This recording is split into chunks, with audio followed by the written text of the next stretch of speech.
Assalamualaikum warahmatullahi wabarakatuh. Sobat Misteri Sunyi Mencekam, apa kabar Anda hari ini? Mudah-mudahan fine dan selalu dalam lindungan Allah Subhanahu wa Ta'ala. Kembali berjumpa dengan kami, channel yang setiap hari selalu menyuguhkan cerita-cerita misteri menarik. Dan untuk kali ini kami akan berbagi sebuah kisah nyata misteri yang berjudul Akibat melanggar pantangan ilmu hitam. Siapa yang tidak kenal mengenai sosok hantu Parakang ini? Dan hantu Parakang adalah merupakan manusia jadi-jadian yang konon setengah manusia dan setengah hantu. Urban legend berikut ini sangat dikenal oleh orang-orang Bugis pada umumnya maupun di daerah Makassar. Parakang adalah orang yang menganut ilmu kebatinan, namun dalam kenyataannya ada sebuah pantangan yang harus dihadapi, dan jika pantangan itu dilanggar, maka hasilnya akan menjadi sosok Parakang selama hidupnya. Hari yang paling menyenangkan bagi anak-anak sekolah ialah waktu hari libur tiba dan libur selama sebulan. Semua anak-anak asrama pulang ke rumahnya masing-masing. Ada yang tinggal di perkampungan dan ada yang tinggal di kota. Danu adalah salah satu anak SMP yang tinggal di kota yang jauh dari perkampungan. Danu berharap libur kali ini memberi makna dan manfaat dan rasa gembira di hati yang masih berkobar-kobar karena ibu Danu sedang hamil 8 bulan dan tinggal menunggu beberapa minggu saja lagi untuk melahirkan. Ibu Danu yang bernama Sinta. Danu adalah anak pertama yang sudah lama menunggu adik dan ibu Danu sudah 13 tahun tidak mengandung. Danu pulang ke kampungnya tidak sendirian, tetapi bersama sahabat-sahabatnya yang tinggal di kota. Sahabat Danu yang bernama Riki dan Aji. Riki dan Aji tidak pernah ke kampung karena keluarga dan saudara-saudara mereka semua tinggal di kota besar. Jadi ini kesempatan Danu untuk membawa sahabat-sahabatnya merasakan hidup di perkampungan yang jauh dari kota. Perjalanan dari kota ke kampung memakan waktu hingga 10 jam. Jadi Danu dan sahabat-sahabatnya naik bis yang mempunyai fasilitas mewah agar tidak membosankan. Yang membuat Danu khawatir adalah sahabat-sahabatnya tidak pernah hidup di perkampungan. Apakah sahabat-sahabat Danu akan terbiasa? Tetapi Danu merasa gembira karena bisa bersama-sama berlibur dalam kehidupan perkampungan dengan sahabatnya. Sebelum pulang kampung, Danu, Riki, dan Aji sibuk mengemasi barang-barang untuk keperluan mereka masing-masing. Kepulangan Danu ke kampungnya tidak diketahui oleh orang tuanya. Danu sengaja tidak ingin memberitahu tentang liburan kali ini karena Danu ingin memberi kejutan kepada orang tuanya dengan membawa 2 orang sahabatnya.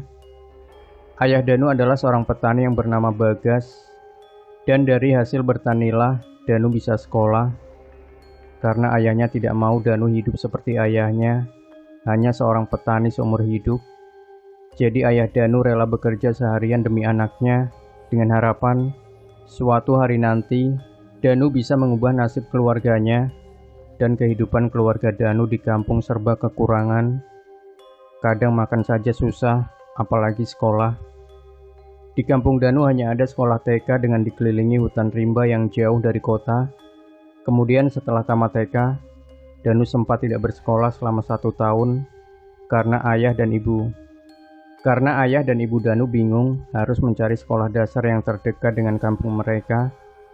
Pada akhirnya ayah Danu yang terpaksa membawa Danu ke kampung sebelah, sekaligus kampung paling dekat dengan kampungnya.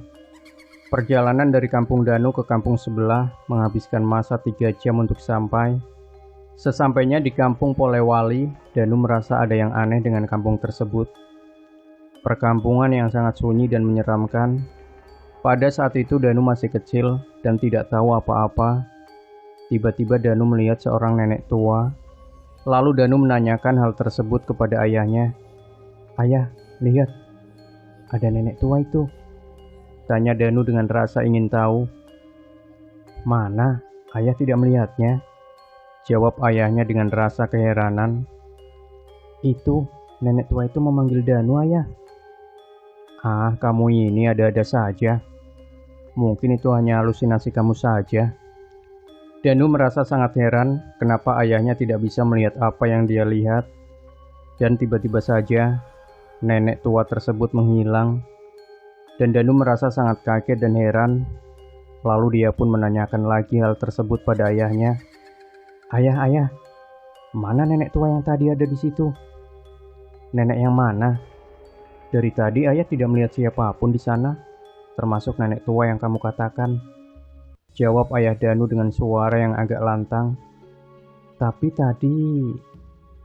Belum sempat Danu melanjutkan kata-katanya, ayah Danu langsung memotong apa yang Danu ingin katakan. Sudahlah, ayah sudah katakan kalau itu hanya halusinasi kamu saja. Begini saja, nanti ayah tanya sama Paman Herman, adakah nenek tua yang tinggal di kampung ini? Sekarang sudah larut malam, kita harus bergegas sampai di rumah Paman Herman, kata Pak Bagas sambil mempercepat langkahnya. Sekitar jam 21 malam, mereka sampai ke rumah Paman Herman. Paman Herman adalah adik ayah Danu, dan Paman Herman baru saja kehilangan istrinya. Kematian istri Paman Herman masih menjadi misteri sampai sekarang. Dan kemudian istri Paman Herman mati dengan sangat mengenaskan, dan sampai sekarang masih jadi teka-teki bagi orang kampung, karena kematian istri Paman Herman terjadi ketika mau melahirkan anak pertamanya. Paman Herman tinggal bersama istrinya, dan setiap rumah berjarak 10 km dengan rumah yang lainnya. Dan ketika istri Paman Herman mau melahirkan, kira-kira sekitar jam 24.00, keadaan saat itu sangat panik, karena ini adalah pertama kalinya Paman Herman mengalami hal ini. Lalu Paman Herman meninggalkan istrinya di rumah seorang diri.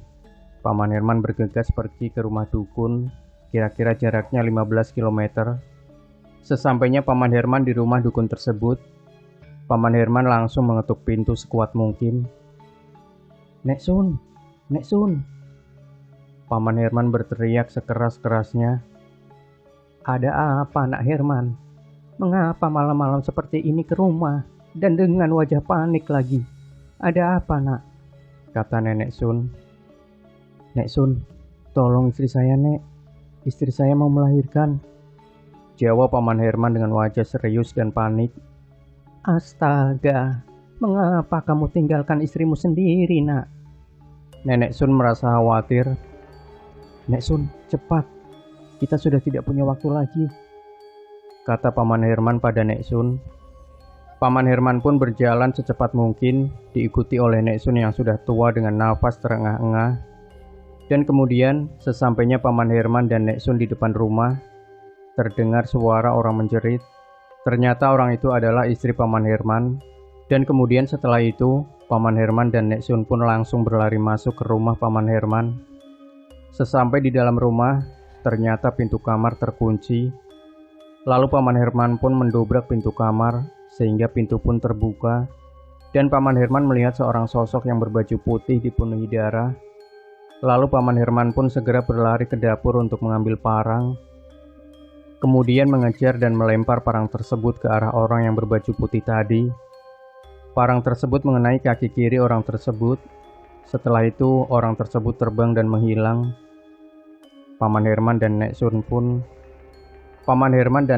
langsung berlari melihat keadaan istri Paman Herman. Tetapi sudah terlambat. Istri Paman Herman sudah meninggal dengan keadaannya yang sangat mengenaskan. Perutnya terobek-robek seperti dirobek binatang buas. Istri dan anak Paman Herman tidak terselamatkan. Dan setelah kejadian tersebut, banyak orang yang mengatakan bahwa yang Paman Herman dan Nek Sun lihat itu adalah hantu Parakang. Parakang merupakan manusia jadi-jadian, separuh manusia dan separuh hantu. Dan jika mereka menjadi Parakang, semua itu di luar kesadaran orang itu. Hal itu terjadi diakibatkan oleh orang-orang yang mengamalkan ilmu hitam, lalu melanggar pantangan ilmu hitam tersebut. Jadi sebagai perjanjian, mereka harus menjadi separuh manusia dan separuh hantu, dan kemudian pada siang hari menjadi manusia, dan di malam hari menjadi hantu Parakang yang memburu mangsa. Parakang lebih suka ibu-ibu yang sedang hamil dan bayi yang baru lahir, dan Parakang bisa mencium darah dari jarak jauh sekalipun. Itulah kerja Parakang setiap harinya. Sulit untuk dipercaya, tapi itulah banyak kisah tentang hantu tersebut. Misteri hantu Parakang menjadi buah bibir penduduk kampung Paman Herman pada waktu itu. Banyak orang yang mengatakan bahwa Nenek Lia lah yang menjadi parakang tersebut, karena setelah kematian istri Paman Herman, Nenek Lia tidak pernah keluar rumah, dan cucu Nenek Lia bilang kaki kiri Nenek Lia terluka, dan karena itulah Nenek Lia tidak pernah keluar rumah lagi. Jadi Paman Herman teringat waktu dia melemparkan parang itu terkena kaki dirinya juga. Paman Herman tidak bisa berbuat apa-apa, bisa dipercaya bisa tidak, mungkin sudah ajal istrinya. Tidak semudah itu dimaafkan, kejadian-kejadian aneh sering terjadi. Setelah kematian istri Paman Herman, anak baru lahir mati yang mengenaskan. Ketika ada bekas tangan di leher dan badan berwarna biru-biru. Dan banyak yang mengatakan kalau ini kelakuan parakang. Tapi antara percaya atau tidak percaya, Nenek Lia berumur sekitar 75 tahun dan pernah memberitahu cerita hidupnya ketika masih muda. Nenek Lia mengaku pernah mengamalkan ilmu hitam, tujuannya adalah untuk memikat lelaki yang dia cintai dan cepat kaya raya. Tetapi dengan perjanjian, kalau dia melanggar peraturan-peraturan yang diberi, dia akan berubah menjadi manusia jadi-jadian seumur hidup. Tetapi apa yang berlaku di luar kesadaran Nenek Lia, dan dia sama sekali tidak merasa apa-apa ketika menjadi parakang. Selama 6 tahun Danu tinggal bersama Paman Herman, bermacam-macam kejadian aneh yang terjadi. Karena Danu masih anak SD, jadi Danu tidak terlalu berpikir tentang misteri hantu parakang. Apa yang membuatkan Danu merasa kebingungan, karena pada suatu hari, apabila Danu dan Paman Herman pergi ke masjid untuk sholat berjamaah, Danu melihat Nenek Lia yang sedang duduk di dalam masjid, berada di baris depan. Danu berkata kepada Paman Herman, "Paman, kenapa hantu bisa masuk masjid sih?" "Danu, kamu jangan sembarangan kalau berbicara. Nenek Lia itu juga manusia seperti kita. Kita tidak ada hak untuk menghakimi orang, dan kalau memang Nenek Lia itu hantu, mana mungkin bisa masuk masjid? Kita sebagai manusia harus menghormati satu dengan yang lain, ya. Kalau memang Nenek Lia itu benar-benar hantu parakang, seperti yang kamu bicarakan tadi, itu semua menjadi di luar kesadarannya," jawab Paman Herman dengan penuh penjelasannya. "Tapi kata orang-orang, Nenek Lia itu ke masjid bukan untuk beribadah, tapi untuk menutupi kesalahannya," kata Danu sambil menatap Paman Herman. "Ya sudah, terserah kamu saja. Tapi ingat hanya Allah Subhanahu wa Ta'ala yang Maha mengetahui segalanya. Jadi Paman minta sama Danu untuk jangan pernah ngawur kalau berbicara. Nanti didengar lagi sama Nenek Lia. Pasti akan menjadi masalah besar. Lagi pula kita tidak punya bukti yang kuat. Jadi kita tidak bisa menuduh Nenek Lia sembarangan. Kemudian sosok hantu parakang itu ada yang baik dan ada yang jahat," kata Paman Herman menasehati Danu. Tiba-tiba Nek Lia datang menghampiri Danu dan Paman Herman. "Assalamualaikum." "Waalaikumsalam." "Wah, anak siapa ini Nak Herman?"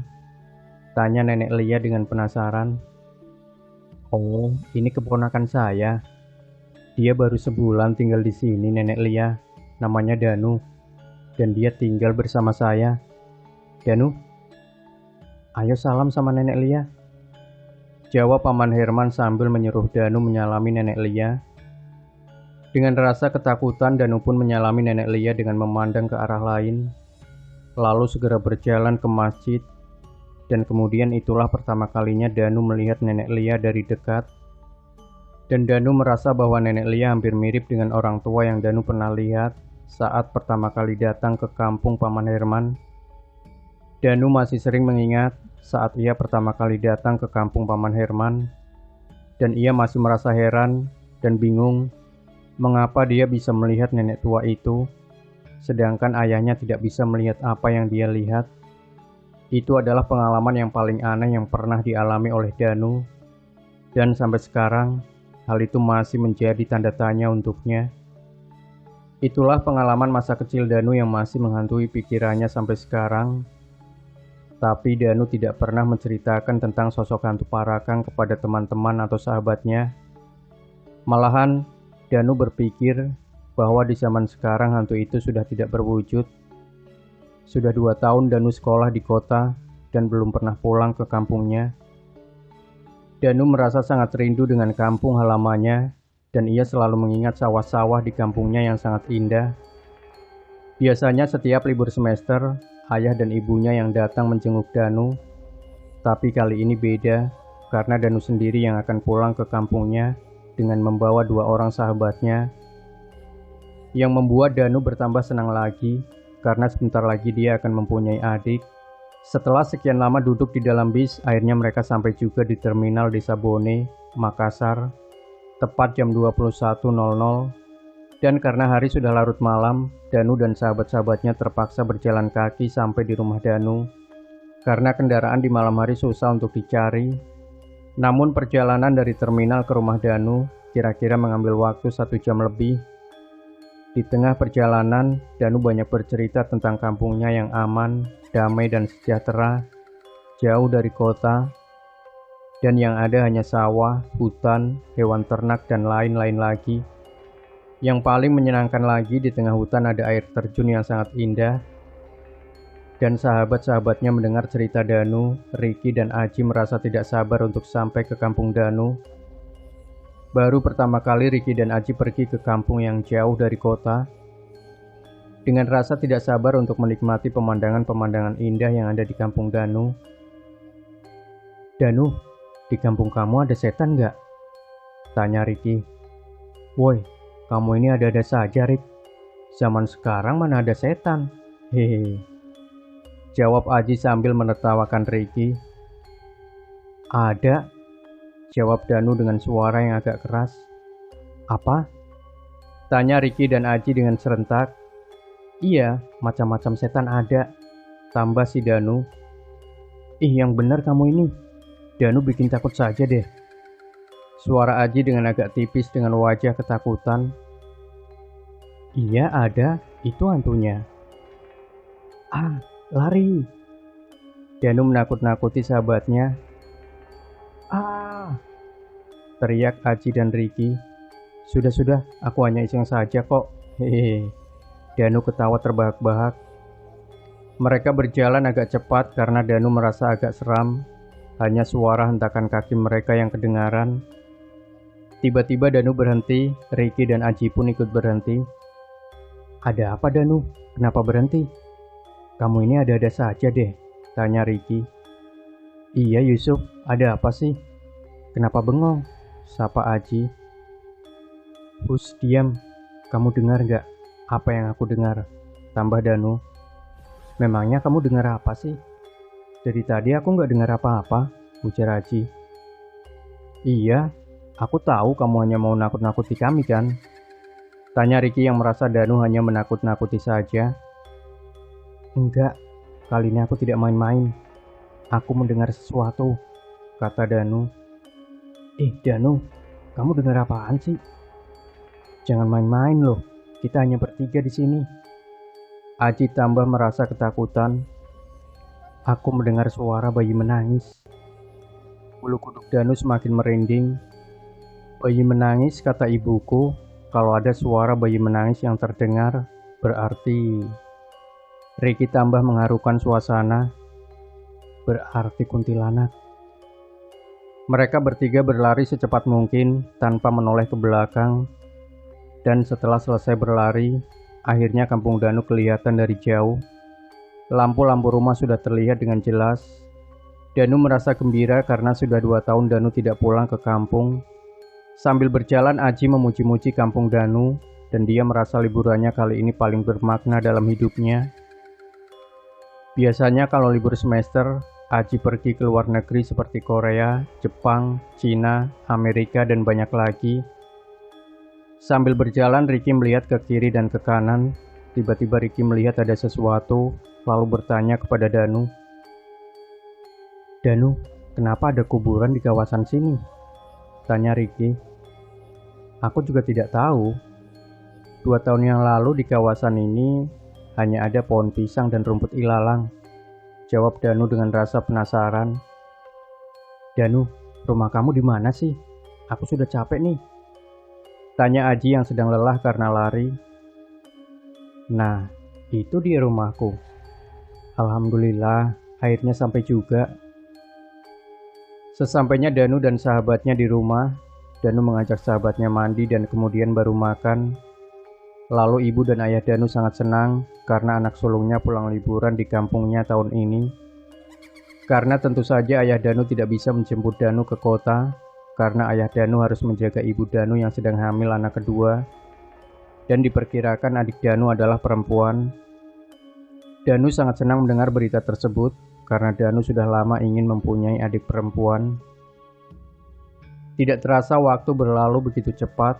Sudah 2 minggu mereka berada di kampung Danu yang membawa sahabat-sahabatnya berjalan-jalan keliling sawah, mandi di air terjun, memancing dan membantu ayahnya menanam padi di sawah.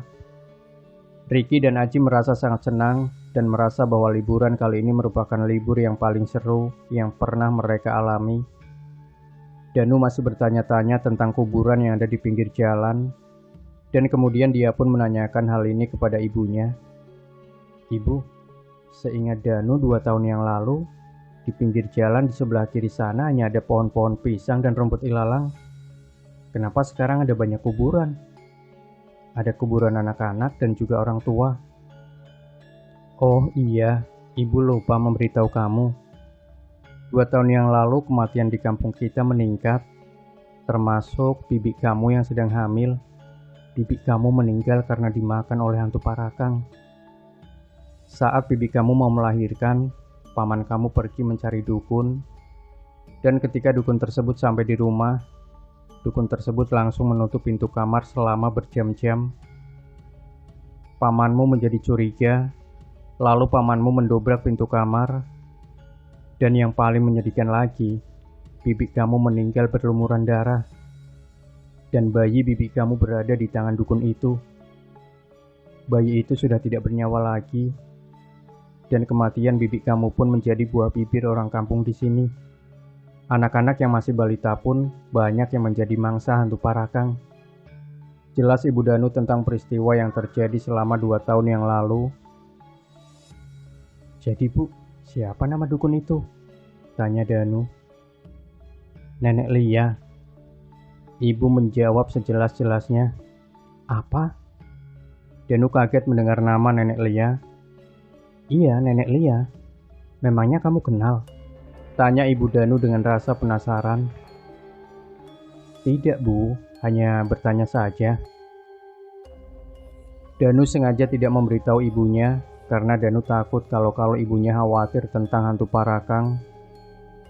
Mulai saat itu Danu lebih berhati-hati karena yang tahu Nenek Lia itu adalah sosok hantu parakang. Hanya Danu yang banyak tahu tentang Nenek Lia melalui Paman Herman. Tapi kata Paman Herman bisa percaya bisa tidak. Tapi Danu percaya bahwa Nenek Lia itu adalah hantu parakang. Dan pada suatu hari, saat Danu dan sahabat-sahabatnya berjalan-jalan keliling kampung, Danu bertemu dengan Nenek Lia yang sedang berjalan sendiri. Dan kemudian Danu pun memberanikan diri untuk menyapanya. "Woi, parakang, mengapa kau tidak henti-hentinya mengganggu kampungku? Gara-gara kau penduduk di kampung ini jadi tidak aman," ujar Danu. Akan tetapi Nenek Lia tidak peduli dengan apa yang dikatakan oleh Danu. Dia terus saja berjalan tanpa menghiraukan keberadaan Danu dan sahabatnya. Sahabat-sahabat Danu tidak mengetahui apapun tentang hantu parakang. Danu sengaja tidak ingin memberitahukan pada mereka, karena Danu tidak ingin sahabatnya merasa takut tinggal di kampungnya. 3 hari sebelum Danu kembali ke kota, pada malam hari ayah Danu ingin pergi ke kedai agar jauh dari rumahnya, yang kira-kira kalau berjalan mengambil waktu 20 menit. Ayah Danu membawa Ricky dan Aji yang masih ingin merasakan suasana kampung di waktu malam. Jadi hanya Danu dan ibu yang berada di rumah. Tiba-tiba ibunya menjerit, "Tolong!" Danu terus berlari ke arah si ibu. Dan ternyata si ibu mau melahirkan. Kemudian Danu mulai panik dan tidak mau berbuat apa-apa. "Apapun yang terjadi, Danu tidak akan tinggalkan ibu." Danu mulai berteriak, "Tolong, tolong, tolong." Dan tiba-tiba ada suara datang dari depan. Assalamualaikum. Danu sangat terkejut melihat siapa yang datang. Rupa-rupanya Nenek Ida. Cu, ibu kamu mau melahirkan. Biar nenek yang tolong. Ujar Nenek Lia sambil mendekat. Jangan, kalau nenek mendekat, aku akan berteriak. Danu sangat marah sambil memegang ibunya. Nenek Lia langsung menolak Danu dan menarik ibunya ke dalam kamar. Dan kemudian Danu pun lari ke dapur mengambil parang dan terus menuju ke kamar, tetapi kamar terkunci. Danu berusaha membukanya. Tiba-tiba Riki, Aji, dan ayah Danu datang. Dan kemudian Danu memberitahu ayahnya di dalam ada Nenek Lia dan ibunya. Danu, Riki, Aji, dan ayahnya mendobrak pintu sampai terbuka, tapi sudah terlambat. Ibu Danu sudah tidak tertolong, dan Nenek Lia masih di tempat kejadian dan menganggap semua ini adalah musibah. Parang yang Danu pegang langsung dilemparkan ke arah Nenek Lia dan terkena perut Nenek Lia. Dan pada akhirnya Nenek Lia pun meninggal. Apa yang Danu takutkan terjadi, dan masa depan Danu hancur karena Danu kena hukuman gantung sampai mati karena telah membunuh Nenek Lia. Setelah kematian Nenek Lia tersebut, hantu Parakang pun tidak pernah muncul kembali lagi. Dan kemudian ibu-ibu yang di kampung sangat senang. Tidak ada lagi hantu Parakang yang memakan bayi dan ibu hamil.